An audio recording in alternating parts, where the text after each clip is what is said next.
Hello, comrades. The 2006 four-star classic, Flushed Away, is about class. Now, I don't mean that if you squint at it the right way, you can kind of see hints at a class-based allegory. I mean it is almost explicitly about class. It's basically Citizen Kane for kids, and with slapstick cartoon violence. Our hero, Roddy St. James, lives with a posh pet in a Kensington house and is flushed down the toilet into a sewer city of common rats. Roddy St. James, and I cannot stress that enough, his name actually is Roddy St. James, is terrified of the sewer city. He's incompetent, and he requires the aid of Rita, a relatively poor rat, to find his way home. And it's unclear what exactly Rita does. Like, she owns a boat and is acquainted with the criminals of the sewer city, but she doesn't really seem to have a particular occupation outside of badass, that is. And they have some, adventures, some miscommunications. A sewer toad tries to commit a genocide, as one does, against the rats. And in the end, Roddy learns that he doesn't want to go back to his old life. He wants to stay in the sewer with Rita. It's a pretty simple story, right? Part 1. Can rich people be happy? At some point in your life, you probably heard the question, can money buy happiness? And there are pretty much two answers to this question that most people will give. The first answer is yes, money can buy happiness. And the second answer is no. Poverty can cause unhappiness, but if you're a miserable person by nature, adding money won't make the misery stop. It won't fix your nature, won't fix what's wrong with you deep down. But Flushed Away suggests a stronger answer that money itself, at a certain point at least, makes you miserable, makes you unhappy. It's not that money can't buy you happiness, it's that money must buy you misery. And at the beginning of the movie, Roddy is isolated by his wealth. There aren't any real people around him. He plays with plastic dolls that are as large as he is, making them do whatever he wants, fulfilling any particular fantasy or imaginary game he might have, but they aren't real people. They never push back. They never really respond to him as a person. And at night, he says goodnight and he's met with silence. However, in the sewer, traveling with Rita, he sleeps in a sock on a boat, and when she responds to his goodnight, he repeats it, thrilled to finally have someone who can engage in a simple pleasantry, someone who can treat him like a person, even in the small way. And I love this scene because we can see it through Rita's eyes too. She doesn't know how soul crushingly lonely Roddy is. She sees it as him being silly, maybe playful, but for him, it's a moment of unexpected joy. Rita has a large family. She seems embarrassed by it. There's not much space, and it's a literally unstable home that contains a roach. The roach is reading Kafka's Metamorphosis, by the way. I thought that was a nice touch. Many of her family members are quirky, distrustful of Roddy, or they think that Roddy and Rita are in a relationship. But I think this humanizes Rita, which might be why she finds it so embarrassing. She doesn't want to be humanized, at least not in the eyes of Roddy. But Roddy is captivated by it. He sees what is missing from his own life, and he even becomes embarrassed of his own life. He lies to Rita when she asks him about his life. He says that he has friends, he has family, when in actuality we know that he has nobody. And I find this really interesting. Like, why does he lie? Does he feel ashamed of living alone without his family? Does he not want her to worry about him? Or does he simply not want her to look down on him, to pity him, when he is the rich rat and she is the rat living in the poor, dangerous sewer? And I think the idea that the sewer rat might pity him is too big of a threat to his self image for him to handle. So instead of examining his life to see if it really is missing, to see if it's really missing something, he pushes it away. And once he lies, he's stuck in that lie, and he must continue to the point of absurdity. And on the final moment, when there is no shadow of a doubt that he is lying, he is alone.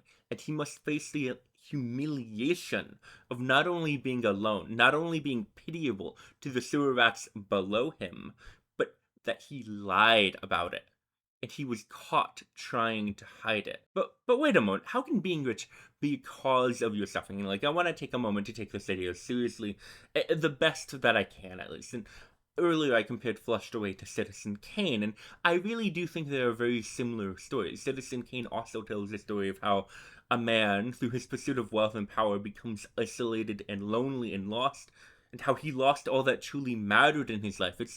It's a film that Donald Trump loves because he identifies with and idolizes the main character, which makes you really kind of wonder how empty and lonely Trump's life must be.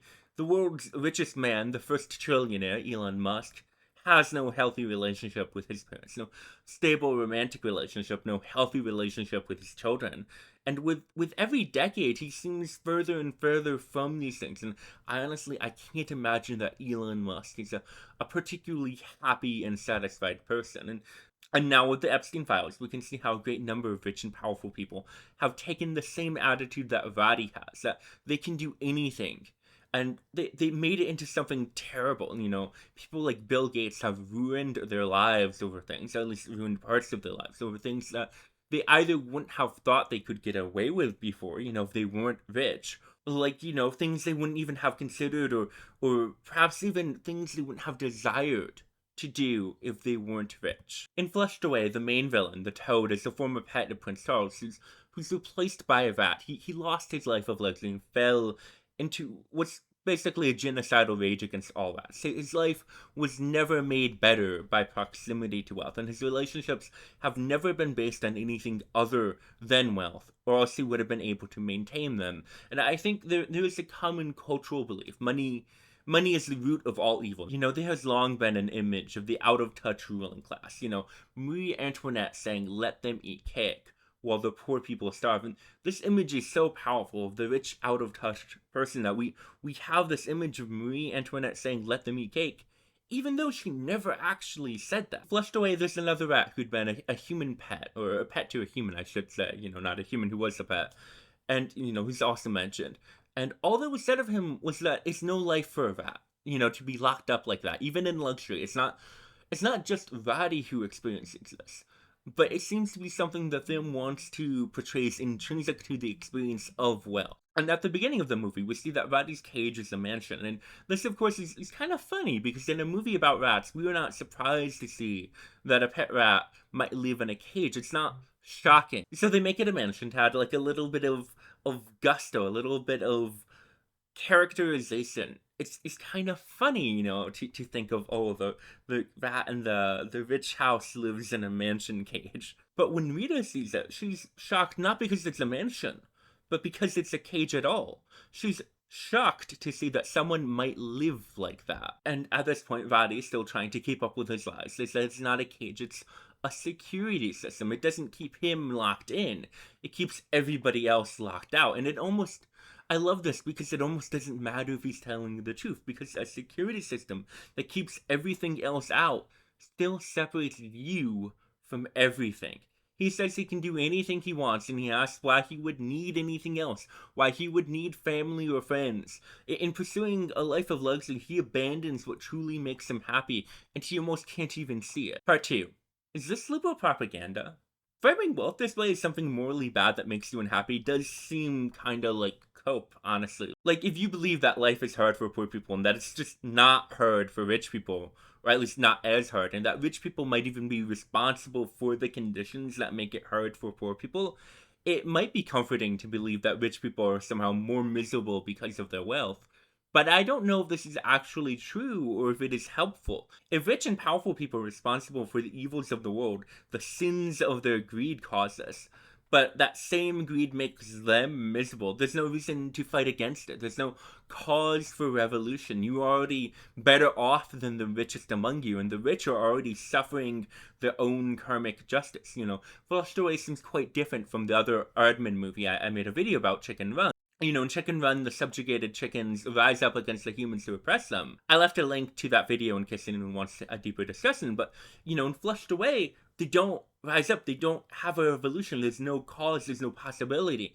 There is no need to rebel against everyone. The people of the sewer may have problems, but they are fundamentally happier and better off than the rich. And you can see this in how Roddy grows as a character. Like, he's a kind of class traitor in that he portrays the upper class and becomes a member of the working class, but his transformation is purely personal. It's just in his own class status that he changes. He sees that it's better for him to be poor, to live in the sewer. He doesn't form any idea of solidarity with the members of the working class. He doesn't push for any broader societal change or suggest that anyone might be working to maintain the status quo. And there is absolutely no suggestion that the status quo could even change at all. But this isn't reflective of our reality. We live in a world where millions of people die of things like malnutrition, tuberculosis, malaria, and respiratory illnesses, not because we don't have the power to prevent these deaths.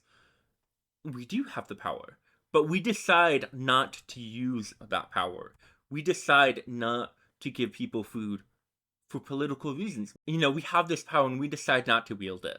In the US, we live in a country with some of the richest people on the planet. In fact, the richest man on the planet. And there are still children who go to bed hungry because we would rather spend even more money on our bloated military and prison industrial complexes than to stop child hunger in our own country.